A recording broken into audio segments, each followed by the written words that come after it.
Hello, everybody, and welcome back to the Distance Lemma podcast. My name is Shaun, and I'm in Dublin, Ireland. This is Imran, and he is in Thun, Switzerland, and this is our long distance friendship podcast. This is episode number 47, and we're kicking things off like we do every single week with our out of context weekly scenarios. So, Imran, what is your out of context weekly scenario? My out of context weekly scenario is cut on the brain. Cut on the brain. Was this something to do with work? No. Something to do with Nicola's job? No. Cut on the. Was this like something got to do with like you guys having food at home? No, nothing to do with food. Is this something to do with you and Nicola? No, just me. Just you. Were you on public transport? No. Were you at? No, so you said you weren't at work. Were you at the gym? No. Football? No. What else do you do? Were you in the supermarket? No. Cut on brain. Cut on the brain. Or cut on the head. We'll change the cut on the head. Cut on the head. Did you fall? Yeah. No. Did you? You're close though. You're close though. So you damaged you were the one that cut your head. Yeah. But how I did it is where I want to see if you can get it. Yeah. Okay. So you weren't on public transport. It wasn't in work. You were. It wasn't. Was it in the apartment? Yeah. Kitchen? No. Sitting room? No. Bedroom? No. You're just gonna go every single room. No. What other was it in the laundry thing downstairs? No, you're missing one. What other rooms do you have? Was it outside? Think about when you come into my house on the right hand side. What's the first thing there? The toilet. Yeah.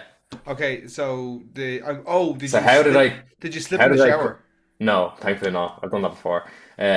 Think about how, like, it's okay. You have the premise of it, but I want to see if you can get it before you end. So I'm in the bathroom and I cut my head, but how did I do it? Shaving? No. Did you? Why would I be shaving my head? Just a little line up on my head, no, but you could have had your razor and too high or messing or something. Was the floor wet? No. No. So you're in the bathroom. You've cut your head. You weren't shaving.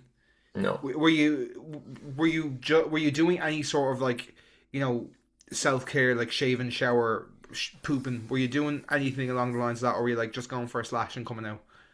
No. I was in the bathroom and I was cleaning up.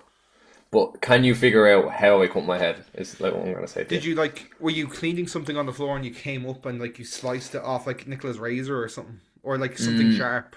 Yeah. Okay, I'll give it to you, but your premise of it was kind of a little bit off, right? So I was in the bathroom. This is stupid, right? So I was in the bathroom, I was cleaning up the house because I was off during the week. So I said, you know what, the house needs a bit of clean. So I went into the bathroom, was cleaning up and stuff. And I went down, beside our mirror, the mirror we can pull out towards yourself because we have stuff on the inside of the mirror. So I had it pulled out and I went down we have a little cabinet in the corner on the ground. To the left side of the sink, right? So I went down, opened the cabinet, took tissue out to refill, and as I was coming up, I missed it. I missed the mirror of the corner of the edge. If you don't understand, because it's pulled out towards me. So as I missed it, and I'm like, oh, what an idiot! Why did I leave that out? I could have easily hit my head off it, right? So I put the tissue back on, and I took the old one, and I went back under. Instead of closing it like a normal person would just close it. Do you know what I mean? I went back under, threw it in the bin, and as I was coming back up, I whammed my head off the corner of the the mirror, and I literally cut I think the right side of my head here, still a bruise I could hear feel, and I was looking in the mirror, and it was just a big blood splat all here on my head, and I was such an idiot because I literally 2 seconds before I said to myself, oh, what an idiot for keeping that open. Why didn't I just close it? And I still left it open and hit my head off it. Yeah, that's pretty silly. Yeah, very. I did it, and I was like, "What a silly slut!" I wouldn't. I don't know. I wouldn't unless you were doing a slut drop while you were. Yeah, maybe I was. Maybe if I would have done that, I wouldn't have hit it. You know what I mean? There you go. Just practice like the pros, Cardi B, Nicki Minaj. Just taking tips, I'm calling you out. Yeah. So that's my week summed up into one section. What about yourself? So my out of context weekly scenario is that something was almost somewhere it shouldn't have been.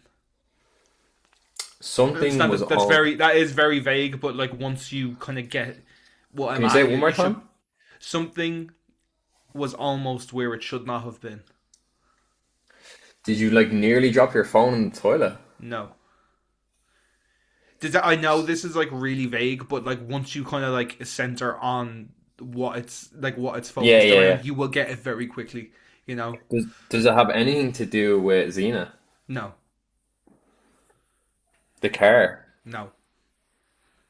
Does it involve you and Simone at all? It involves me. It involves you. So you were nearly somewhere that you shouldn't have been. Yeah, yes, you're, but not in terms of place. So something on me was almost somewhere that it shouldn't have been. Something was on you that shouldn't. Something was on you. Almost. Were you in the house when this happened? No, Were you at work? no, Were you at football? yes, You were at football. There was something on you that shouldn't have been on. no. That almost was where it Oh, shouldn't have been. almost. Oh, did you nearly get like slammed in the balls with the ball? You're getting warmer. Like very close. You're getting warmer. Nothing to do with the actual ball. Did someone nearly kick you in the balls? No, that's happened before. But Yeah, no. But you're getting warmer. You're getting into the right territory. in the body part, or or I got Well, getting close. in the body. Okay. So you're at football. Did this happen when the game was on? Yes. Right. Okay, so somewhere else. You're like you're Did you nearly so get? close. You're so Did you close. like? Is this like? Does it have anything to do with like an impact, or is it like where you jocked by accident? Like, Impact. Yeah. oh, okay. So we were in. Oh, it was impact. Okay, I was gonna say we were in shorts and like fell down or something. Um, impact. And wasn't your was it like your ass? Did like someone like No. kick your ass? No. No. And it wasn't your. Oh, did they hit your peenie weenie? No. Your. Okay. No. Uh, Think of something was almost somewhere it should not have been. did one of the lads like fall on you and it was like his thing was near your face, kind of? Not really. That there is an element of that in there, but that's not what. Like some. That's not the thing that was almost What not does there. Finn be doing at football? That's what I want to know. It's 11. very like the way I have to phrase it. Like I have to phrase it this way, or else it's just going to give it away too All easily. right, okay, give me three more goes and then Okay. sorry. So you're at football. There's somewhere is a place where you shouldn't have been. It was an impact. Was it you and another guy, So yeah, sort of. Yeah. or is it a couple of people? It's mainly got to do with me, but like what happened was a result of like contact with another person. Was the guy was it like a one-on-one and like you were trying to get the ball off each other and you accidentally grabbed your balls or something like that? No. I don't know why that would happen at football, but I'm saying like it's not The thing to lock in on here is there's something that was nearly out of place. I'll change the phrase into out of place. did your did your peenie weenie There's come nothing out to do of your with penis, shorts? man. I don't know. It's just the way you're wording it. I don't know. You're saying like it's out of place. So what the hell else could it be? Like It did was something all fall something out of was your all, shorts or like did? Okay, give me one more go. Okay, impact. Can you say it one more time and phrase it like the way you've done it initially? something was almost somewhere it shouldn't have been. Something was So you're almost. correct with a body part. Yeah. But I'm trying to think what funny would be if was it like your tit came out or something? I don't know, bro. I don't know. Okay, I'm gonna go with like somebody's body part was like on top of yours by like accident at football. That's what I'm gonna go. I'm obviously wrong, but I just can't get it. Yeah, I don't know. no, I don't know what no. it is. Okay, go, You're go, gonna go. kick yourself when you hear what it actually is. If So this is something stupid, I'll be pissed. no, it's not. It's not stupid. I'm surprised you didn't get it because you were at the point where I was like, yeah, okay, it's tapping in now. You're gonna get this, but you didn't. Okay. There's something I nearly dislocated my shoulder. Oh my And God. and the something was my shoulder was nearly out of its socket. Uh, Like I'm talking like very, very, Okay, very how did this happen? closely.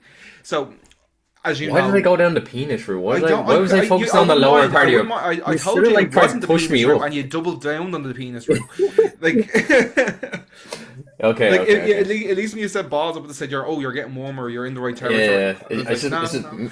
me being a dirty dog just can't stop thinking about Finn's balls. You know what I mean? Yeah, no. Well, it happens to the Yeah, rest of us, you know. yeah. Anyway, Um, so go on. so what happened was, as you know, and anybody who's ever played football knows, I'm a defender. I always defend. I don't really go forward that much, and I was defending the ball, and it kind of some fella knocked it past me, and we were both chasing him, and he accidentally, he couldn't have meant this at all. Like, he kind of tripped me up, but we were playing in like a five-a-side Astro, so I was very close to the fence. So he trips me up, and I'm going at speed. Like, we're both at full sprint chasing the ball down, and I start to tumble over, and my face is heading face first into the gate. So what I done was, as I was coming down, I grabbed the gate with my Yeah, arm, but yeah. because I done that, my body was like flying down, and my shoulder just went out the Oh opposite shit. way. And we heard a little pop, and thankfully it did not dislocate, but I was in a fucking heap of pain for a good Oh, like 20 minutes, and even when I got home, then like I couldn't sleep on that side.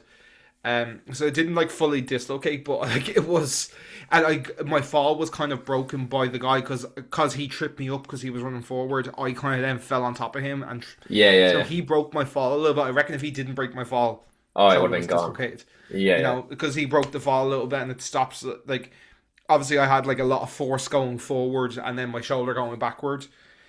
He broke my fall a little bit.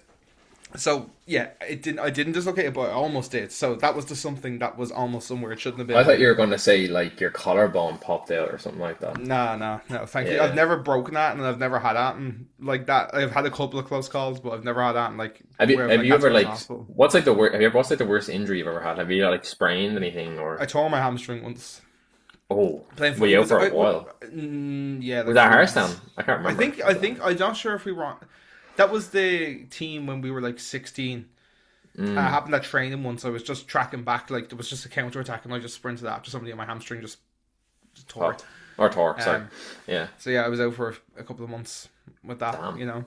The worst one I had was when I was like 9 and I like broke my ankle. It was basically I was at like a football summer camp down in Cavan and I like took the ball around someone and I was like 1-on-1 with the keeper and then I like fake shot and took the ball around the keeper and the guy that I initially had beat the first time he like sprinted back and like jumped in the air and like slide tackled right on my ankle and I scored the goal and I was lying on the ground and I tried to get back up and when I tried to get back up I tried to step on my foot and my ankle was literally like completely Jelly. the other way. The ball, no, the bone was out of the skin. That's like, yeah. Oof. And then, you know what's funny? Obviously, because of the adrenaline, I didn't feel it until I like stood up, and then I looked down. I was like, my fucking Yeah. bone is sticking out of my body.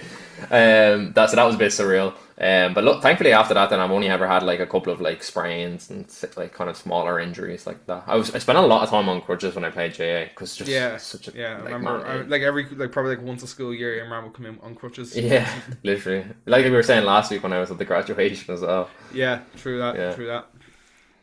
yeah. So Yeah. there you go. There it is. We Yeah. have to Out be a of bit more context. protective. Yeah, but like I said, thankfully I've never actually like broken a bone. I've just had like a couple of pulls and tears and stuff like of muscles. But like that's more. It's also like I think like the lads do look at me being like, "What the fuck's this fella on?" Because like I always get up really early and like start stretching and stuff. But it's only Yeah, because like when I've played five side before and done my hamstring, like like not torn it, like just pulled it, or like you get a cramp in your calf or something like that, and it's just shit. Like it's just just so I like now I make it a point to like get up and like 15 minutes before the match starts I get onto the Astro and I just start like doing some stretches, you oh know. man, I'm big on stretching. I was always stretching before you played football on Yeah. when we used to play. Even now, like especially when you get older, like your bones just start feeling a lot more. Mm. Yeah, there you Yeah, go. these are very adult things being like, yeah, we need to stretch for our health, Yeah, but I'm only 26. I'm in unk status. There we go. But yeah, So yeah, anyway, we'll move on to our topic of the week. so And I decided to bring up this video. Oh, like we said, me and Sean kind of like alternate. What am I trying to say? Why can't I alternate. speak? Alternate. Thank you. Our topic. So this week I decided to talk about kind of the concept of like moving around at like a young age. I don't know if myself and Shaun have said this on the podcast before. For me personally, like I've lived in 8 houses or apartments, kind of vice versa, over 18 to 20 years. Shaun kind of I think moved around a bit more, kind of a bit in his later life. So I thought it'd be kind of interesting to talk about, our different experiences, the different households we lived in, what we liked, what we didn't like, and things like that around that. So, like, how many places did you end up living in? Like, if you I can remember, think like the household. I think in total I've lived in like 6 or 7 houses in total. Now, Yeah, like that's including like before, like me and my mom when we got our place, like I was like 8, and before that we lived in like 3 before. So I'm including those, and then like after that, like when I was in my 20s, I started to move out with my mom. And I lived in a few other spots since, and obviously now I've landed here where I am now. Like so, yeah, I think the total's like 6 or 7 in total. yeah. There's something around that number. Yeah, I'm kind of the same. I was, before we started, I was like trying to write down, not the addresses, but kind of think back to which places they were in. So altogether, I've only lived in 5, but I lived in the same household 3 times. And that was when I was staying with Derry. But it was just on 3 separate occasions that I Mm. did that. But it's funny because like I've lived in Cavan, I've lived in Dublin City Centre, I've lived in Navan, I've lived in Meath, and I've also lived then in like 2 other places in Dublin as well. So like I've fairly moved like around the country a lot. So for me it was like I remember at a young age, like because I grew up in the country, you know, a lot of the time you don't see your friends for so long because if you want to go see them, like you have to get your mom to bring in the car to go visit them. Mm. And the life out there for like kids is a lot quieter, like compared to like when I remember when I moved up to Dublin when I was like 9 or 10, and I was like on a road, and that's like I was saying like that's where I feel like as a kid it's probably the best thing to grow up in a state because you've got all the kids like the same age with you. Mm. You're all playing together, spend each day each out playing games on the road, hanging each other's houses. Like I actually loved that time of being a kid, like from like 9 to 12, before like you kind of get into secondary school and then you kind of start separating from your friends on the road and start hanging around with people in your year and that kind of thing. So that's like one thing I'd say I like really enjoyed living up in Dublin compared to the countryside. It's just for the countryside for people to live there, it can be a bit quiet. And Mm. unless you like live in a state in the country, it's hard to like have friends on a daily basis. So you spend a lot of time by yourself, unless you have like siblings. Like obviously, I'm a single child or an only child, so to say. Um, I'm so sure you were yeah, single that's at the one thing. time as well. To be Well, fair, yeah. Just pulling me and from my the age of 3, you yeah. know, Fucking I say, like a me and stud my muffin. hamster. That's it. Bring my little bunny around with me. So what did you think? Because you prominently, if I'm correct, you spent most of your time in the same household growing up, and then it wasn't until your later life that you moved around a lot. Yeah, so from 8 to 21, 20 or 21, I lived in just in Mahudder with my mom. Yeah. And like I've always like been. This is the first time now that I'm like living outside of Blanche. Hmm. Like anywhere I moved before would have just been around Blanche, like with different family members, and like before we got our place, like I lived with me and my mom lived with one of my cousins for a while, and like we lived with one of her friends and stuff for a while as well. We kind of bounced around the place, and yeah, I fully like get what you're saying. Like before the age of like 8, I would have been really close with all the kids on like my nana's road. Yeah. Because like that's where like I spent like maybe the first 4 years of my life. So like I would have like made friends on the road. Or you would have been pushed into the same playgrounds or circles, whatever there. And then as I like moved around the other houses, like I like couldn't make friends. Because you're just like some of them were apartments, some of them were bungalows, some of them were houses just in the state in like in other estates where you were a bit further away from school and stuff but yeah, like once I was set, like the bulk of it is like from the age of like 8 to 21, and then like I moved around a bit more from 21 just because just there was some stuff going on in family life, Hmm. and I didn't really want to stay where I was. So I moved over to Ongar, and like there was a start. One thing I found like crazy was like the difference, even just on 2 different sides of Blanche, in like the Yeah. atmosphere. Because I moved from Ladieswell, which is like not the roughest area, but it's definitely not like not rough as well. Like there's like You're kind of on the cusp of like where it gets rough in Blanche. yeah, like Yeah, yeah. like my estate. I don't think my estate was particularly rough, but like estate across the road was like there was like literally like gangs, and like it wasn't uncommon to hear gunfire and Or a like car bonnet on fire. exactly, yeah, like that happened before. Like there was a car on fire outside my house before. Like literally, like someone parked it in our driveway and like threw a petrol bomb into the car, and Mental. yeah, um, yeah, I found it like really crazy, like moving from like ladies. Well, and then I moved in with my nana in Ongar, and like it's like a totally, it's like it's honestly like a different county because of like Yeah. it was just so much safer. Like it was so much quieter on the road. Like I would just notice that like every night I went to bed and there wasn't background noise. Yeah, There yeah. wasn't like white noise of someone getting their head kicked in, or like like it just like just other like people's arguments. Like you could hear arguments in the other houses down the road. Like it was just like because it was a smaller estate. Whereas when I moved over to Ongar, it was just quieter, a little bit nicer. There was less tension around the Yeah, yeah. place. Like it was just like it genuinely felt like I had moved like to a different part of the country. Like it was like such a big difference. Even though it's hmm literally only 10 minutes away. Like literally, it takes 10 minutes to drive from Muhull to Ongar in a car. That's But what I like think it the was funny such. thing about Blanches is like there's so many different like estates and towns within Blanchardstown, but that if you go to one side, it can be completely different to the other. Like I know what you're saying there. Like you moved to Ongar, like that was like for me when I had moved then from West Haven then, and I had moved then to Dunboyne, and like the difference between Dunboyne, like Dunboyne is only a 15-minute drive, if even. Like Yeah, if there's no traffic, you could probably get there in under 10 minutes. But they have a completely different accent. They have a completely different postcode.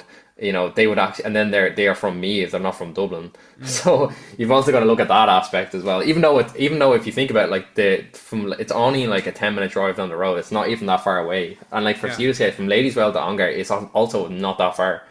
mm. People sound Literally, different, they yeah, act different. Obviously that is due to like money circumstances and like the facilities around and all that kind of stuff. But a lot now Blanchardstown is built up. So mm, compared to like 20, 30 years ago, like Dara used to tell me, like a lot of it was just land before all these estates and companies started coming in, and that you see like near the Ballycoon estate and stuff like that. That's also in Blanche. So like you've got mm. that kind of area around that's kind of been growing over the past 20 to 30 years. Yeah, What's like, Blanche. Like now that I like don't live in Blanche anymore, it seems like its own like fucking paradox in the universe. yeah, Like honestly, because like there's so many different like even like there's so many different like class of communities there. Like you've got like the super posh and wealthy like in Castleknock, and hmm even like towards like the back end of Ongar has some really nice houses. Like I remember when I had an old co-worker who lived in like one of the nicer ends of Ongar. To be fair, Ongar is a pretty nice area anyway. Like yeah, yeah, but like there's some really nice houses like down the end of Ongar towards Cloney, and it's like kind yeah. of on the border between Dublin and Meath, and like there's like that class of like wealth where you're like it's the doctors and the solicitors and like the Solicitors, yeah, like the people making bank, and then like we said, 10 minutes down the road you've got Ladyswell and Mulhullers and Corduff and stuff, which would be a lot more of like a working class kind yeah. of aesthetic. And like that's where I'm from. Like like I grew up in a household with just a single mother, like without my dad around, like so I grew up in that kind of working class kind of hub of Blanche, and then you've got like Hartstown and Huntstown, which I feel like is like a middle lower class kind of That's like I always, you've yeah, got that, like you've got like the working class ethic, but you've got like the middle class. mindset. Not, but yeah, I don't know if mindset's the right word, but like it's definitely like there's definitely a bit more of a middle class aesthetic. Like there's places there that have like what's the they've en suites in their toilets in some Yeah, places. yeah, You're yeah, not yeah. you're not getting that in ladies as well, No, no, no. I think it's funny as well because like I lived in Hunstan's, but I spent a lot of time down in Harrison. Obviously, because our school is there, my GA club was there. I had a lot of friends in Harrison as well. But I feel like there is such a difference between Hunstanton and Harrison without you'd only know it if you live there kind of thing. I think it's Yeah, more as well like the etiquette of how they like go about themselves. Harrison kind of tried Hartstown that. is Catholic, Huntstown's Yeah, Protestant. That's honestly the best way I can describe yeah. it. I feel what Harrison does. They try to act harder than they are, even though I feel like they're still on the cusp, like you were saying. They're still quite working class, but not the higher end of working class, I would say. Or like maybe they're like middle. If there's a line in middle class, they're like slightly over. Mm. If that kind of makes sense. Where I feel like Hunstown, I feel like it's a lot quieter. There's not really much goes on there. It's kind of in between then heading up towards, like you were saying there, like that direction of Corduff and you've got Mullet and ladies well stuff. on Mulhuddard, and that kind of area then is kind of where like the classes change. Yeah. It Blanchardstown's a bit of a simulation, not gonna lie. Yeah, this is what I mean. Like, you've Yeah, just yeah. got such a mix of like cultures and like like class status as well. Like, and like I'm Mm, all for it. Like, no, like because there's a lot like Blanche is the most populated area outside of Dublin city centre in the county. Like, there's yeah. 100,000 people that live in Blanche. Like, so like it's just it's so busy. It's full of people. Like, which like it's great as well, but then it also leads to massive queues in the shopping centre. True, true. One thing I noticed from moving out from like Dublin to Meath as well is in Meath it's because it's a bit smaller. It's kind of like I don't know if you kind of understand this. It'd be like kind of small village mindsets. So like everyone kind of wants to know everyone's business or what's going on in the town. Of course, my mom used to work where I lived in Dublin. It was like right beside where my mom used to work at this disability service. And I remember like we'd be in like the town or stuff doing our shopping or just I don't know getting food or something. And my mom would meet people on the road and they'd want to know what who's and all's doing, everyone's doing. Have you heard from Moira and Mary? And I know I'm picking the most like stereotypical names right now, but that's literally kind of the mindset of what it's like. But then again, it's like you move then to some places within Dublin and it's kind of like similar. But maybe I feel like these are people that like lived in the country that kind of moved in and kind of brought that aspect with them to Dublin. But I don't know, that's one thing I noticed is when I moved from like Blanche, where it's a bit more, there's more people around it, and you're moving to an area where it's a bit smaller, and it's kind of, I wouldn't say Dunboyne's a passing through town, but like it is kind of like on the cusp of like Meath and Dublin, so like people Yeah. are kind of like in two minds. They don't know how to identify as like I'm from Meath or I'm from Dublin. Some people that even I met that like lived in Dunboyne would still say they're from Dublin, so it's kind of a Yeah. weird aspect to look at. I think a lot of people now as well, because they're trying to move out further away from Dublin due to like how expensive the housing prices are. Like a lot of people look at areas like Dunboyne, Navan, Johnstown, these kind of areas that are close to Dublin city Yeah, centre, it's but the also driving not too distance, far. like. Yeah, yeah, Yeah, yeah. for sure. One of the things I would have noticed a lot as well is like, and this is like especially like in my 20s, is like like having stuff, right, and like in the sense of moving, because as well as like I moved out of my mom's when I was like 20 or 21, and I obviously had to move all my stuff out. And what Yeah. I would also do, and this wasn't like fully moving out, but I would dog sit for other family members Hmm. throughout the year. So like I might spend like a couple of weeks or like even sometimes a couple of months in a different family house, and it's just literally just a dog sit and just like so someone's coming and going, turn the lights on and that sort of stuff. And it made me like very aware of like what I'm buying and like whether I like what value certain things bring, like especially because like I would have like my guitars and my amps and my clothes and stuff, like and I basically like need to be able to like come like to pack those down to be able to fit into one car and not have it be loads of journeys, because like when I initially moved out of my mom's, I had so much crap. It was 3 car journeys worth of stuff, like and like it's stuff that you don't need, like it's loads of random like clothes that you don't wear anymore. Yeah.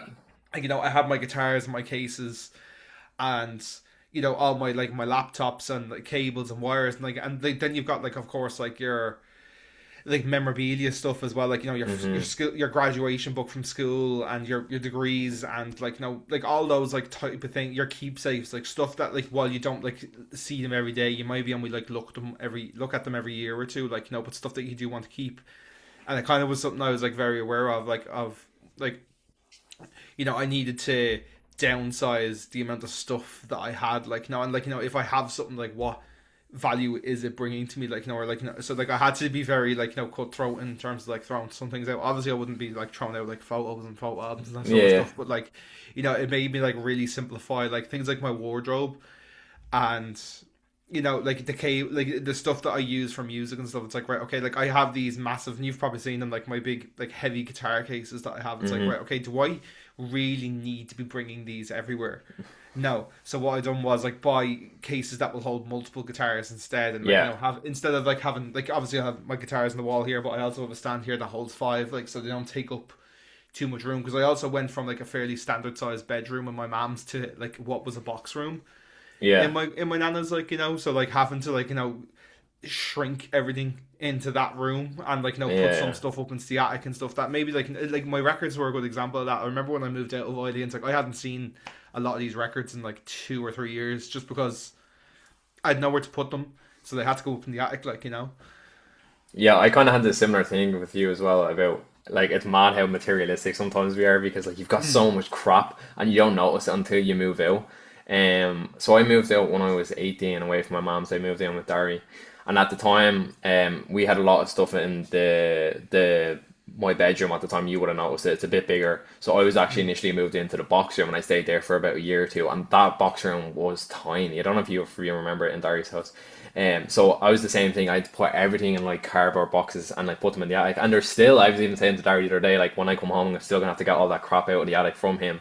Mm. I have like 8 or 9 boxes in there, but I'm sure there's stuff in there that I'll probably throw out when I'm back. A lot of it for me is my college stuff. I have like so many notebooks from college, from doing the PLC, from doing the 4 years in college, and then I have a lot of like kind of stuff that I got for birthdays over the years. I have a lot of cards, photos, and stuff like that. So I'd like to go through it maybe in a couple of years when I'm back and see what, is there stuff there that I have from when I was like 10 or something.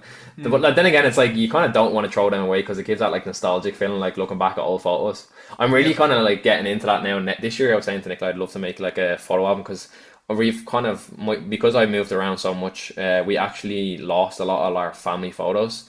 So I was really looking forward to this year trying to contact kind of like some family members and reach out and see like did they have any like old baby photos and stuff of us growing up. Mm. Because I feel like if you don't do that now, it's gonna be harder along the way to like retrieve all them and stuff like that. That's one thing I noticed actually. I forgot to mention is about moving around so much is like stuff that gets left behind and forgotten. Mm. So like initially, like the biggest worry for me when I was like 8 or 9 was like the friends I'd made in Cavan. I was like, I'm never gonna see them again. I'm not gonna have any contact with them, which was true. Like I don't have any contact with them, any of the friends I had when I was 8 or 9. But then again, like it's a different time altogether. And when Mm. you're at that age, you think it's the end of the world because you're moving to a completely different place. Cavan is primarily small, and you're moving to Dublin, which is like the capital, the big city.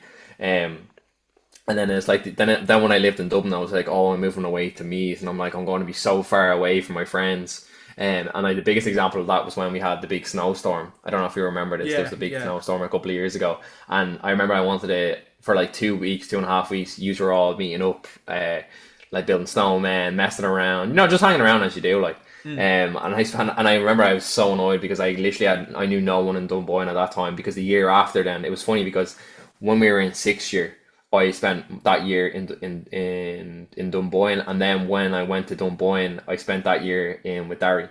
Yeah. So I did like complete opposite, And then me and Nicola always laughing about that because it was so pointless. If you think about it, I wish it should have been the other way around. Mm. For But sure. what can you do? Yeah, but I think one thing I noticed is when you're moving around so much, like so many stuff get forgotten, like people, your items and stuff like that. Also, like your surroundings as well, because you get so used to it.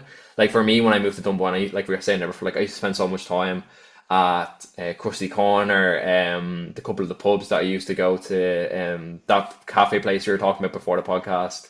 So Mm. like these kind of like your surroundings change so much, and even now, like I'm living in Switzerland, like I have new surroundings around me now, and then when I come back, it'll be like, oh, I have to not learn all the surroundings around Dublin, but it's like I've been away for so long. Have they changed? Has the local area changed things? I always find that when I come back now from Switzerland and I'm only back for 4 days, some stuff are like the exact same. Like 90% of the time, everything's the exact same. But then you've got like a couple of areas and you're like, oh, that's new, or like, oh, Mm. they've updated that and changed that. And I think like that's primarily what happens when you move away from a place so much. You kind of start noticing different changes overall, and people change too. Mm. Of course. Yeah. Yeah, yeah, How was but yeah. that for you as a kid, like when you were moving around? Because like that would have also been an age where like we wouldn't have had social, like, well, social media was there, but like it wasn't what it is now, and like you wouldn't have been on social media at that age. No. I imagine as well, or like maybe not all your friends were like as well. So like how was that for you, going from like being like having that, like having a friend group in Cavan to like like starting again? Like, can you remember like what was going through your head at the time, or like how Ye- you were feeling about that? I just remember the first like week I just could not because I was like 8 years old. I wouldn't stop crying and giving out, and I think at that age I probably just thought it was the like we kind of talked about 2 weeks ago or last week about your worries you have when you're younger to like compared to now, like when you're 26. I think at that time Imran probably thought like it was the end of the world. You know, like I'm never gonna have friends again. I'm never, gonna go to the school, all the friends that I grew up with, go to the summer camps that he used to go to. But then I remember because I had spent a lot of time at Derry's in West Haven growing up. I already knew Odie next door, which I'm still friends with today. And I remember when I moved in, my mom and Derry worked, so a lot of time I needed like a babysitter or whatever like turn times were we were both in school because I was a year older than Odie at the time as well. So I actually went to secondary school and Odie was still in primary school at the time. So I spent a lot of time at his household. So that was kind of good for me because it was meaning I had like someone like similar age to me and like I had a friend in the local area. And then I started hanging around with all his friends. So it actually moved swiftly along. But I feel like I remember the biggest worry for me at like when I was 8 or 9 was like, oh, it's the end of the world. I'm not gonna have any friends, new people. They're not gonna like me because I'm from Cavan. At that time, I had a bit of an accent as well. So it kind of, I It always still think like, slips in like in yeah, small, yeah. small instances. I still say it as well. Like I always think that I don't have like a really strong Dublin accent, and I always think it's like a bit of a loophole. Like I feel like it's kind of Dublin, it's a bit of Cavan, and then it's just like a bit of like a neutral norm. It comes You out know? especially when you say Cavan. You don't say you say Cavan. Like it Yeah, I comes out say in your Cavan. Yeah, age yeah, at yeah, times. yeah, yeah, yeah. But like I would say like who's someone that we both know that has like a really strong Dublin accent. Like I'd say like Lee Brannigan. Lee Brannigan would have like a really strong Dublin accent. Yeah. Or I'm trying to think who's someone else that we both know that has a really strong Dublin accent. I can't think of anyone off the top of my head. Maybe like Dylan Doyle or something like that. I'd Yeah. say he has like a big strong Dublin accent. But like I think that like if someone has lived so long in like one area, of course their accent is so strong. But you ever notice that like some people when they're hanging around with different groups of people, like say like some people are hanging around with people from the north of Ireland, they start like putting on a twang in their accent when they're hanging around with them. Mm. I've noticed that like people's voices change when they're in like certain groups of like people in the country. Yeah, like I think it's it can yeah when you're in certain environments it can change a little bit. Like I kind of recognize it in myself as well. It's not always like a conscious thing. It can just be like like I don't know like when you're in work like like I would think of it like in that context of like when you're in work like sometimes you know the way you kind of got to speak. Well, I don't know if it's massively applies to, like to your job at the moment, but like when you're in work, you kind of have to speak corporate. Yeah. You can't like it's obviously you can't swear and you have to phrase things certain ways, and when you're typing emails, you're not typing the way you want. Like you're typing them in very Hmm. kind of in different like type of in a different type of language. Like I reckon like it's a similar thing, just like in different friend groups. Like depending on like how you became friends. Like if you grew up with each other on the same road and you're like the most that's kind of like I would say like the most authentic version of yourself, almost like it's the real kind of like heart on sleeve, like you're not really you're not trying to hide that, and like because everybody knows everything about you. Whereas like if you meet somebody in school or in college or in different avenues of life, you may have been trying to like put on not like act or like put, like deceive people in any way, like but you're trying to like make a good impression on people, so like you don't talk about certain things, or you stay quiet in certain instances, or you speak up in certain instances as well, like where other people may not have seen you, and like your language and your tone can kind of shift depending on those type Yeah. of things, like it's something I notice myself, like even like when I go back to bench, like sometimes I notice like the North Dublin kicking in a little bit more in me, whereas like I've tried to like not like change my speak patterns in any way, like no, but I just try and speak a bit more like clearly at times as well, like I think it's when you're in I think it's when you're in big groups I notice like a change. Like if like it's like someone's birthday party or if there's like 5 or 6 years watching a football match, I feel like that's when your accent kind of starts to change or get a bit stronger and mm, louder because you're trying to talk over each other without even acknowledging it. Obviously a lot of people when they've alcohol as well, they can't hear each other as much and there's like yeah, background noise from the football match and kind of people kind of get a bit louder in that sense. But I also think that like the biggest thing I notice is when for me is my accent kind of gets a bit stronger when I'm back with all the lads from mm, Blanche because it's like that's where I grew up, that's where all the homies are and that kind of thing. yeah. It's Because interesting because even like like when you think like when you're in public, like if you're in the shop and you're trying to speak to someone, like you like I don't know, but like I constantly try and just speak a little clearer because you have those background noises. Like let's say like you're going to get a coffee in a coffee shop or something like that. Like when you go up and like you don't, instead of like rushing what you're saying, like I kind of will try and take my time and be like, "Hi, how are you? Can I have X? Can I have a hot chocolate, please, with skinny milk?" Like just like instead of going like instead of being like, yeah, how are you? Can I get white hot chocolate? Like, instead of like doing it like in that type of tone, like, just because, like, when you, especially when you're coming up with somebody that you don't know for the first time, and like they're like, it's very could, like, very easily be overstimulated in that environment, because I know I have been, and I would be now if I was still doing that sort of thing. So, I know for me, like, I will stop sometimes and just like take my time and try and like speak a bit clearer, just so Mm. they can hear me, so it doesn't get too overwhelming for them. Yeah, I always say that to people in work. Sometimes, like if I'm with all the Irish lads, my accent gets a bit stronger, and we use Mm. more slang. And then when I'm talking to people that maybe are from a different countries that English isn't their first language, I try to talk a bit slower, a bit Yeah, clearer, and just so that they can understand a bit was. Overall, I think moving is like a kind of at a young age can be a bit a difficult time. But I think it also teaches you a lot of independence when you move out and you start like kind of like I was 18, 19, and I was providing for myself at the time when I was in college, and I was working at the same time, and then obviously I was with Nicola as well, so I had a lot of like personal responsibilities at like a young age, which I mm. think benefited me in the long run, especially in terms of like income and savings and that aspect of it. And I think kind of like self responsibility.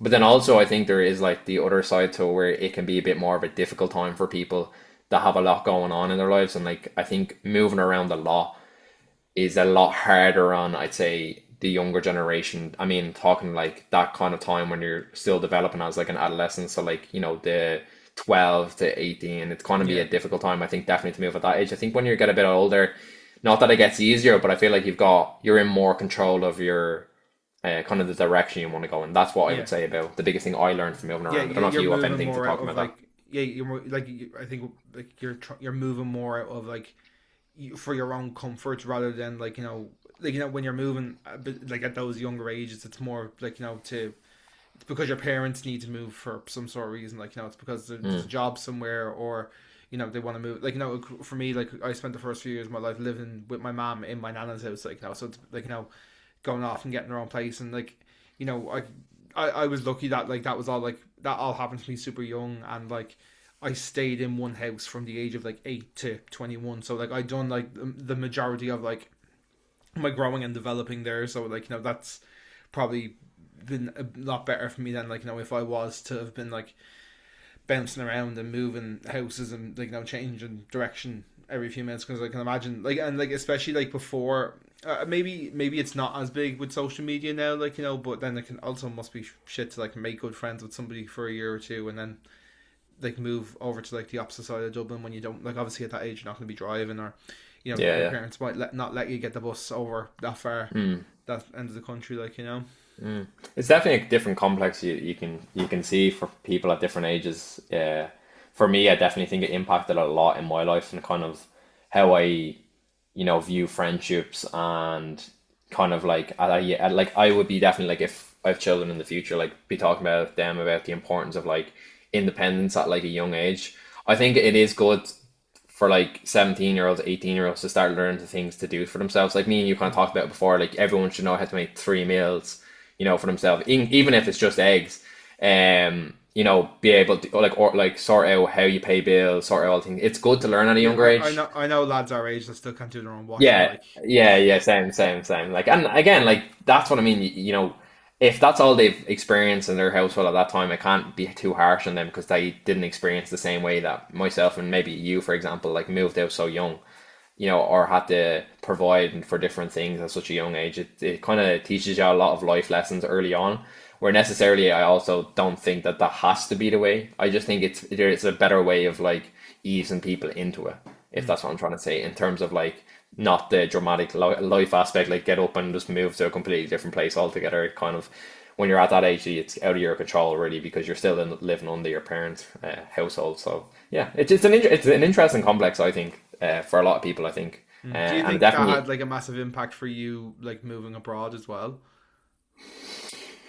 um, Like, did it the make only you thing, more the comfortable only with the thing, idea of it? yeah, I think the only thing to co-interact was I was putting a lot of my energy into like Nicola because she had lived in the same household with her parents the whole time. She did spend a lot of her early ages with her like grandparents, or sorry, her godparents' house, and then she lived in Cork for a while. But I mean, she spent most of her life in Harristown, and then for her to go from a big household living with a household of three people to then get up and move to a whole different country and then live with your boyfriend. And at that time, you knew our situation. We weren't quite financially stable, and we didn't have a household when we first moved to Switzerland. So it was kind of like a lot of up and down situations for the first 6 months. But I definitely think a lot of my energy was put towards Nicola, and I think for me, I felt a bit more comfortable in the idea of it.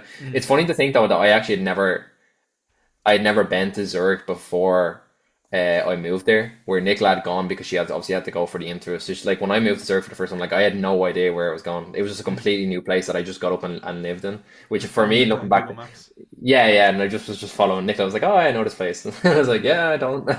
So like, yeah, I think that complex for me was a bit easier. But I think for everyone, it's I'm only speaking on what I view it as. But I'm sure like there's other people now living that got up, and we kind of talked about this before. Like they're moved 19 hours away to Australia and New Zealand and this parts of the world where it's a completely, you're miles away from home. I think that could be a whole different aspect altogether as well, because you feel so distant, and that's kind of where we're in a good position where we're only 2.5 hours kind of get back from Ireland to Switzerland, so we're kind of lucky in that aspect, I think of it. Yeah, You could say it was a yeah. distance dilemma. There we go. There we go. Nice, Sean. So we'll move into our pop culture slash current affairs, and I think maybe we'll start on the brighter note. We'll do the pop culture first, and we'll look at the ending of Stranger Things. And there was a lot of things during the week about a ninth episode this week that was going to come out after the season finale, which I thought people were reaching, but I also didn't think there was a lot of loopholes. I'm not without spoiling anything. I thought there was a lot of loopholes at the end of Stranger Things, and me personally, I quite enjoyed the ending. I don't know what you kind of thought about it, but it was funny to see like all the theories everyone had of the ending of the show and the loopholes and things that weren't, answered in the last episode. I don't know what you kind of thought of the overall.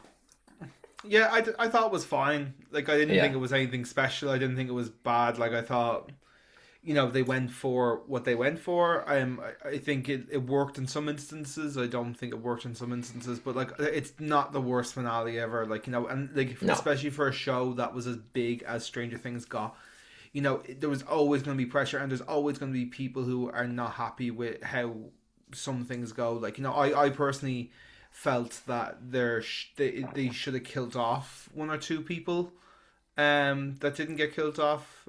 But like that's fine as well. Like, I'm not pissed off that someone was killed, but I did kind of feel like, uh like once someone's kind of arc has come to an end, like, what are they serving for the overall narrative, like, so mm, and I when once I read the whole thing about this ninth episode, I thought it was a lot of bullshit. Like, I think it was yeah, people just stretching a little too far and reading a little bit too much into it, mm, because I think it's a really big risk to take, because you're going to risk pissing off a lot of people as well. Because if you're going to end Stranger Things the way they ended it, and then just like tag along another 2 hour episode and be like, oh, it was all a ruse, or like that ending wasn't that ending, or like it was.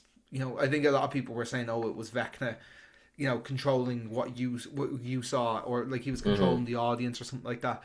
I think it's like that thing of it's like the number one thing you can't do in storytelling is you can't at the end like have a character wake up and say, "Oh, the whole thing was just a dream." It's like it spits in the face of the audience, and I think like like it would Lost. be. Is that okay? I didn't know that's how that ended. I won't go into too detail, but I get what you're saying about the storytelling aspect. It's a big thing in cinema for to go and end the show like that kind of aspect of the whole thing was a dream. So one thing I noticed about the thing, which one thing I'd say taken away from the story and that I think could have been a good idea is, the way they did 3 episodes, then they did another 3 episodes, and then if I The remember finale, correctly, yeah. they did a finale. I think what they could have done, which might have been a cool idea, was that they released, instead of doing like saying that this episode is the finale, and then dropping a secret episode, but in the finale don't finish the story. I think that would have been a cool aspect, because that would have been like the first time anyone's ever watched a show, and here's a surprise episode that no one would ever experience. But I think because the way they finished the finale, that there was so many gaps and like theories afterwards. I think if they would have done it, it would have been very stupid to finish it that way. Like you were saying there, like, oh, here's an extra episode. But I feel like if they would have lined it up and finished it good, and then dropped another episode, like a surprise shock episode, I think that could have been a cool aspect of cinema because I don't think that's or like I don't think that's ever been done in TV series. Not that I'm aware of. I don't know if there's ever been like a, here's an extra episode like completely that no one was expecting. I think like Yeah. I because when I seen that people were talking about the ninth episode, I was thinking this would be mad if this dropped. Like I actually think like I was like the whole of social media would be just going crazy if a ninth episode dropped right now. Um, Yeah, but like you also just to kind of like play devil's advocate on it is like you'd have people who maybe like let's say you don't have Netflix normally, but you really like Stranger Things, so you sub to it and then you cancel your subscription when yeah, you yeah, finish that last episode, and then you feel like you have to sign up again. You've that aspect to it as well, and then you've got people who maybe have watched the show but aren't like like aren't big fans of the big show. Like fans. I wouldn't class myself as a huge fan of Stranger Things. I enjoy the show. I don't think it's bad. Like I enjoyed watching. I watched the fifth season as it came out and stuff, and but I wouldn't like say Stranger Things is in my top 10 favorite shows or anything No, like that. no. And I think you run the risk of like people who like didn't watch it as it came out, and then here and there's a finale, and then there's a second finale, and it just like runs the risk of confusing Yeah, continuity. yeah. Like for people who aren't that deep into it, or like there's a lot like I know people who like don't mind things being spoiled for them. So like when they hear of stuff like that, they might just go, "Oh, just tell me what happens," and then they won't get that watch from from a viewer. Like I just think it's far too risky to do in the current kind of setup of streaming and stuff. I think you run the risk of pissing a lot of people off. I think you are right. I don't think it works in the show of Stranger Things, but I think it would be a cool aspect in terms of marketing for a series. Because I don't think anything's ever been done like that. A lot of the time now you're saying before we kind of starting to go back to the way shows used to be done, where like for example, Pluribus was released one episode per week. We're kind of going back to that old school style where you're left waiting every week of TV to get excited for the next episode. Because with streaming platforms now, everything is so accessible to you. You've like so many episodes just there, you can just click on to the next episode. So I think that creates hype, and I like that aspect of it. But I do think it would be cool to see in the future like surprise episodes in other shows. Like maybe like okay. Say like season 2 was finished, but there's confirmed season 3. But then here's an extra episode for season 2, like no one was expecting to get you excited for season 3. I think that aspect of it would work, but I don't think it would work in the context of Stranger Things, particularly because of the storyline and the loopholes and everything, that kind of aspect. But that's what I was getting at anyway. Yeah, true. Yeah, yeah. I don't. I don't. I think it could only work in the I don't think it could ever work for a finale. I think it could maybe work like as a bridge between seasons, as you kind of said there. Like if it's season 2 of a show, like gets confirmed for season 3, because you have to think of like the logistics of filming that as well. So it could be a thing of like, right, if they know season 3 is gonna, so let's say they're gonna wait till season 2 comes out, and then they're gonna see that performance, and then they'll green light season 3 of something. This is just like a random, like this can be TV show X. This is like Yeah, yeah. totally hypothetical, like while recording season 2 you could record like something small and short that you want to bridge into season 3 but isn't going to get released until it's confirmed. Like you could do something like that, but I think the difficulty there is like to make it fit into a narrative takes a very specific type of story. Yeah, And like I said, it's Stranger different. Things just isn't that type of story, I don't think. It's difficult, but I think overall, I think the show had a decent ending for me personally, who watched it all the way through. Yeah, like some people I've seen, people get like really intense online. Like I feel like intense Stranger Things fans are like is something I've seen with like like real hardcore like anime fans at times, or like I'd kind of like compare it to like Swifties or like hardcore One Direction fans, where like they overanalyze every little detail. It's like lads, they just wanted to finish making the show. Like the kids are 26, 27, still playing 17 Yeah, year olds. Like yeah. That's just got to move on with our lives. But that's also the difficult thing with film. It's so perspective based. Any art form like that, it's never going to be okay. This was amazing. Everything is also in perspective when it comes to shows. And I think when you've such a big fan base, like you said there, for example, that Stranger Things have, you're never ever going to please everyone. But I No. think the overall is kind of, the Duff Brothers overall, I think, across the vast majority, they did an okay job. So moving on, we have kind of current affairs section that we wanted to bring up this week. And if you've been living under a rock and you haven't heard about it, I'll just read the news bulletin that we have here because it might be easier for people that don't know about it. So On the 3rd of January, the US forces carried out a military operation in Venezuela that resulted in the capture of President Nicolas Maduro and his wife. They were flown to New York to face federal charges, including drug trafficking and working with designated terrorist groups. The legality of it and international reaction to this strike are highly controversial, and the US says it's targeting narco trafficking and corruption, while critics call it an illegal intervention in sovereign country. So, one thing I would say that I thought that was really hilarious about this was the way that Trump paraded him around New York. I don't know if you've seen this. There's No. like three separate photos of Maduro in like different Nike Tech tracksuits. And he was like, it's like the first images is when he was at the military base. Then they drove him around New York City with the door open so that everyone could see him. And then the third one was like him arriving at the prison that he was going to be staying at for his duration of time while in the US. And I just thought this was so left field from Trump to do this. Obviously, this was a bit of a shock for most people. Most people weren't expecting the US to come pretty much and invade Venezuela. Like I didn't. I mean, I know I keep up to kind of basic things with what's going on in the world, and I was fairly surprised that he had done this. And then I seen this week he came out and said that the US they plan to run Venezuela temporarily, while it's in this kind of unstable kind of transition phase. So I was a bit surprised. I don't know what you thought about it, and what do you kind of your view about it was. Yeah, it's just honestly, like, I don't agree with pretty much everything Trump says or does, but like you I have agree. to wonder, like, what, like, you'd love to live in this man's head for a day because he just thinks he's a fucking rock star. Like, he just thinks he like, just his mindset on these things fascinates me more than like his actions. Like, like how he thinks that what he's doing is okay, because it's like I get he's like, Venezuela's president wasn't, you know he wasn't an angel by any means, like, and he definitely, like, by the sense of, again, I don't know the, like, the ins and outs of Venezuelan politics, like, but to kind of see him go in and take another country's, like, president is, it's crazy. Like, again, like, I don't know the ins and outs of what he's done, but based on the fact that, like, NATO and the United Nations have like slammed this down and gone, like, Donald, you cannot be doing that sort of shit. Like, you can't just take a country's leader prisoner, even though, like, it's like, it does seem like he has committed some pretty, like, pretty bad crimes, like, like with human trafficking and drug trafficking and that sort of stuff, like, so, like, while I get that, it's like that's up to Venezuela's laws, like, laws to sort out, like, and, like, I know there's also the thing of, like, I think I heard that he rigged elections. It's like, yeah, but Trump, you know, you can't really speak up on that sort of shit, like, because you tried the whole thing with January 6th in 2021 or whatever, when they tried to storm the Capitol. Like, I'm not saying the 24 election was rigged, or, like, but, like, he made such a big deal of when he lost to Biden in 2020, yeah, it was at the end of 2020. He made such a big fuss about that being rigged, and now he's doing, like, he's arresting somebody in a different country for doing something similar.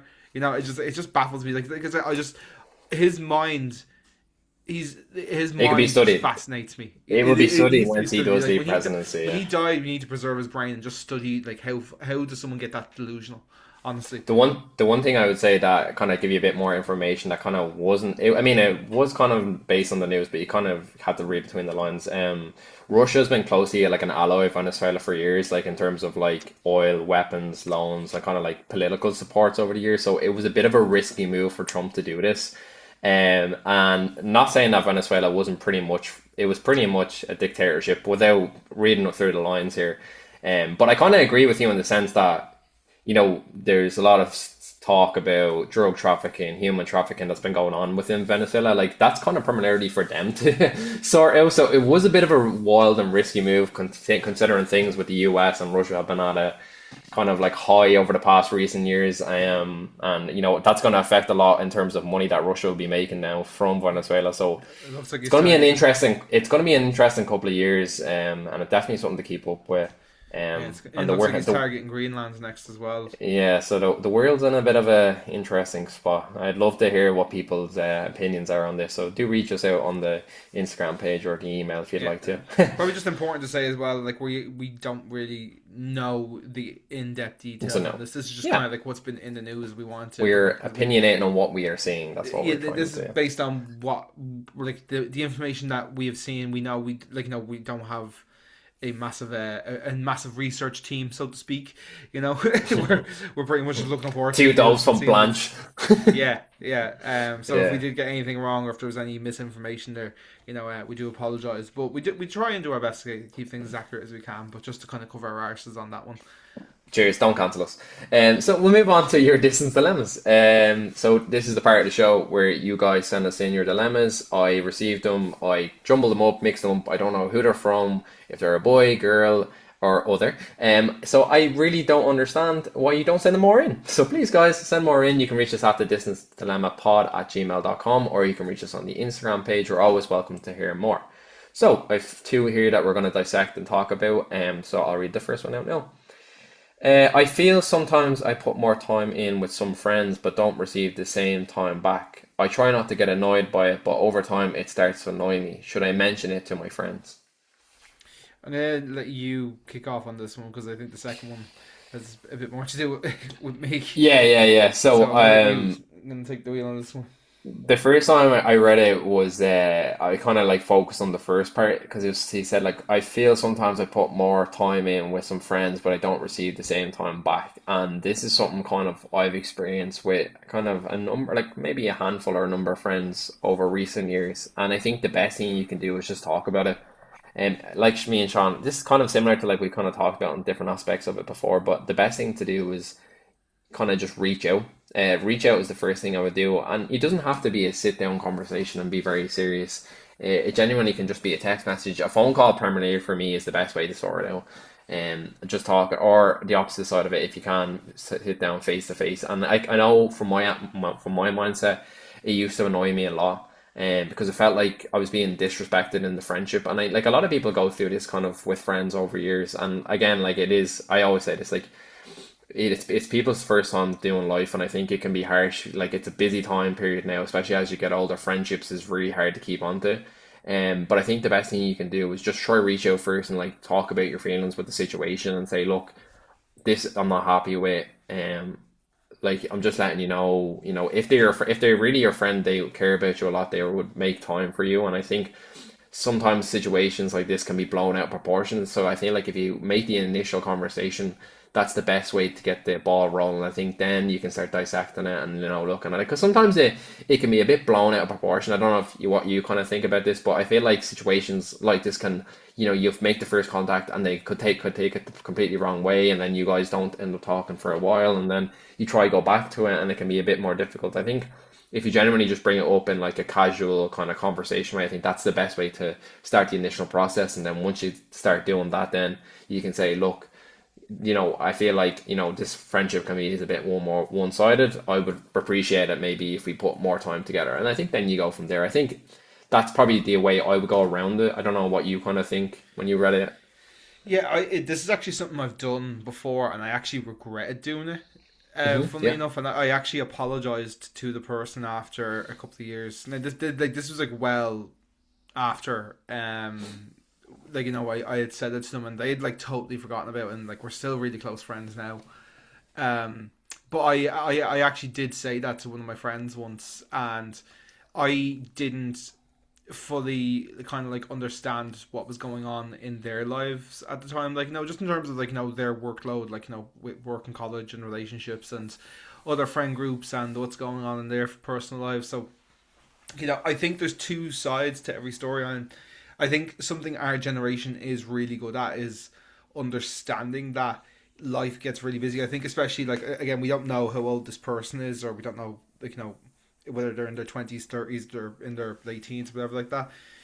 But one thing I feel like our generation do very well is like we're very understanding of like life gets really really busy, and like I've said it before, like I've got some really good friends that I went to college with, that I haven't seen in like a year or 2 years, or like, I haven't spoken to them in a couple of months. And it's not because like I don't want to and I don't love them, I don't have time for them. It's just life gets really, really busy and gets hard to schedule these things. And like, I know, and you've said it before, like it takes 2 seconds to pick up the phone. It absolutely does not. Like, I've often found myself like once a week thinking about one of these friends and go, I need to give them a ring, or I need to Mm. just drop them a message of that. And for whatever reason, like, sometimes I do, sometimes I don't. Like, life gets in the way.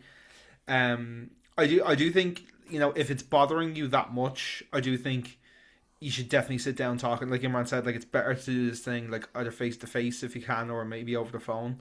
Because I think over text sometimes, like, when you read something, it can get like, you may mean for it to be like, not aggressive, but it can be picked up by the other person as aggressive, or like, the like Mm. tones can read different. Like the way I type something can be different to the way Imran reads something.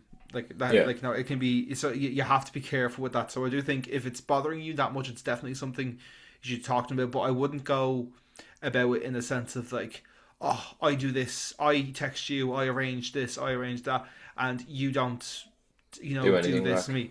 Don't. I wouldn't approach it in that way.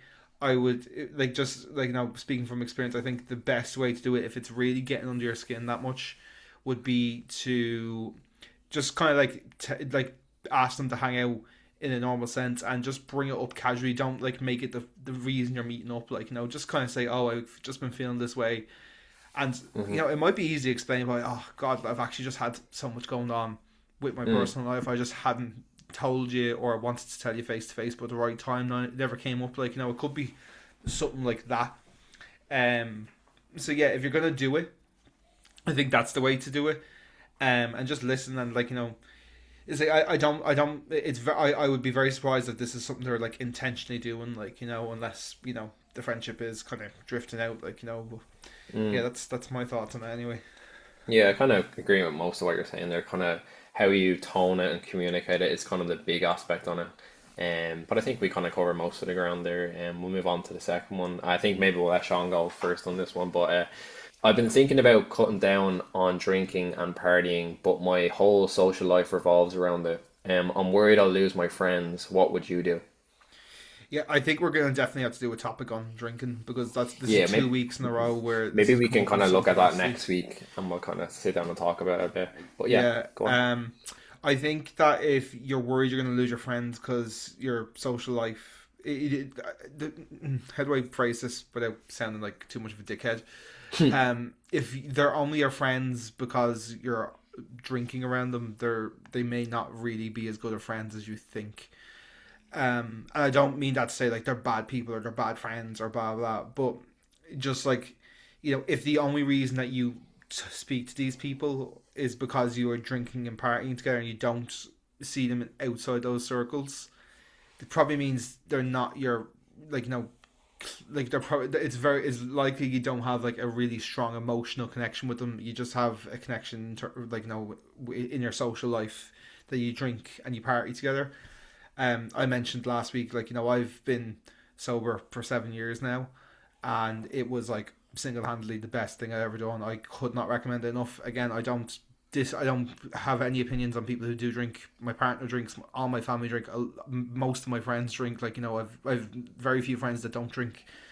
Um, so it's not me being like, oh, you shouldn't drink. Drinking's bad. Like, it's not that whatsoever. From a personal experience, I cannot recommend it enough. I think you should do it if that's, especially if it's on your mind like that, where like, you've been drinking and partying, and you think it's time to cut it out. If that was alarms are going off in your head, I do think it's probably the right decision. And it's about like, if you're worried about losing your friends, I think it's about changing the habit. So like, instead of like, if you start to come off drink, and you're finding it hard to like go to the pub and not drink, or you're finding it hard to go to nightclubs and just have soft drinks or whatever like that, change the space where you're meeting these friends. So instead of doing that, like, say to them, do you want to go for a coffee instead, or do you want to go for brunch, or do you want to go for a walk, or do you want to go kart, and like, change. These are just examples that came to the top of my head, like, but change the environment in which you interact with these friends. Like, like, I don't ever really go to the pub with any of my friends. Like, now occasionally we do. Like, sometimes we want to go to watch a match, and I've done it with Imran before. Like, me and Imran have gone to the pub together, and I've had the soft drink, and Imran's had pints or whatever. Like, and that's grand. But like, the focal point of our friendship hasn't really been that since I stopped drinking. Like, we mainly had gone to the cinema together, or we'd gone on walks together. We like gone and done different activities. So my suggestion would be that if you're worried about losing these friends, would be to change up the scenarios in which you're meeting up with them. So by doing more productive, not productive. Productive sounds like I'm talking down on them, but like just more in line with what you want to do. Like like I said, like if it's like a walk, if it's going to lunch, if it's going paintball and go kart and something like that, and if the vibe's not really working out, it's probably an indication that they probably weren't that close of a friend to begin with, and you were only kind of together because you were drinking together. Yeah. I won't go into it too much because I do think we'll kind of discuss it maybe for our topic as next week. But one thing I will say that I kind of noticed just from Sean's being friends with Sean and that kind of aspect of it is social pressures can be a big thing on people. And I think a lot of the time with the social pressures, you can actually bring it onto yourself without realizing it. Like you were saying there, putting yourself into environments like the pub or nightclubs like every week and still trying to keep up with what you were doing. It's kind of hard to be around that environment because you then are feeling the pressure of, oh, I'm missing out because everyone else is drinking, and oh, I feel left out. Where that necessarily isn't the case, it just because of the social pressures in place, that's kind of what kind of develops onto you. And the one thing I'd say that I've noticed with myself and Sean's friendship is we had a lot of things in interest, like interests that maybe me and Sean actually never discussed before we were, because all we used to do was just meet up and drink and play football. Really, like I remember, like just thinking back at like when we were 18, 17, 19, most of our friendship was just through football and drinking. And then once we kind of got past that, when Sean kind of gave up the drink, and we haven't discussed it before, but mainly me and Sean used to hang around within a group, and then we started hanging around just me and him. We started looking at interests because before, I think growing up, like me and Sean maybe wouldn't have talked a lot about shows and stuff like that, and TV and film, which is kind of both of our kind of passion off camera and stuff like that. We used to go to the cinema a lot, and we used to go on walks with our dogs. We used to come over play PlayStation when we were a bit younger. And I think that's kind of like changed. I think if you look down and look at a friendship, what you have with your friends, you just need to change the environment. And when that's then, it's like it's no difference to having a drink at the pub. You can still hang around and still have that same connection. And then just to finish off on kind of what the whole thing is about, I think there's a big gap that I noticed from growing up is that I had a lot of friends that were just drinking friends, and then now I have a lot of friends that are just friends, and it's kind of hard for people to grow out of that bracket. I think there is a lot of pressures around that, and I think we'll kind of discuss it next week. But that's one thing that I noticed a lot from moving from that age of like 18 to 21 drinking, and then when you get a bit older and you're like 24, 25, 26, and that kind of aspect of drinking, there's like two different complexities in the relationship you have. So something we'll definitely discuss maybe next week or the And week just after. to kind of wrap up in this, well, that you don't Yeah, have to give up. You're saying no, that your social life, the person saying their social life revolves a lot around drinking and partying. yeah, So, but by that, I'm assuming partying, going to people's houses or going yeah, to yeah, nightclubs and drinking. yeah, People like you're going to the pub to. Again, I don't know if this is a boy or girl or what their interests are, but I'm just gonna, for example, from my experience, you're going out for drinks with your mates on a Saturday night, or you're going to the pub to watch the match and have a couple of drinks and that sort of scenario. Like, you can still do those things, but just not drink as well. Like, I done that for like up until COVID. Really, like I still came out on nights out. Like, I remember like the year after I gave up drinking, like for you and Nicola's birthdays, like we all went out to nightclubs. Like, and yeah. I still you can still do those things. You can just do them and not drink. Like, or like you said, like this person hasn't said like they're not going to drink. Yeah, Yeah, they said they're going to cut down. So like, you can have one or two drinks. Like, think of it as like because I think there's like this, like you mentioned the social pressure. Like, people are going to be like, oh my god, you're not drinking, and pointing the finger. It's like, yeah, but they don't do that. Like, if you're in a group of five people, someone's having cider, someone's having lager, someone's having vodka, someone's having whiskey, someone's having a different spirit. Like, nobody's pointing at each other and comparing drinks or No. like that. Like it's not a thing. Well, I've never really had that experience anyway. Like it will definitely come up at times, and I still have it come up today. Like when I meet new people, I'm in new groups, and people will ask the famous question why, and we'll get into that a bit more next week. Like it's something Hmm. that will come up. Like, and again, this is me being like fully sober and cold turkey on it. Like it'd be different. This person is saying cutting down, so you can just have the one in the pre-drinks. You can have one in the nightclub or two in the nightclub and call it a day, and have soft drinks and water and stuff in between. Yeah, it's definitely something we'll definitely dissect a bit more next week. And I think it could be a big topic with a lot of kind of things. Maybe we'll put a post up on the Instagram page and we'll kind of get people to maybe get a bit more interactive with it. But yeah, I Yeah. think that's kind of all we have for this week. It's been an enjoyable episode. I'll let Sean close it out. Yeah, cool. Right, guys. Thank you very much for listening to the Distance Dilemma. My name is Shaun. I am in Dublin, Ireland. This has been Imran. He is in Thun, Switzerland, and this has been episode number 47 of our long distance friendship podcast. And we will see you again next week, 6 a.m. Irish time, 7 a.m. Central European time. Until then, guys, we'll chat to you later. Thank you very much for listening, and goodbye.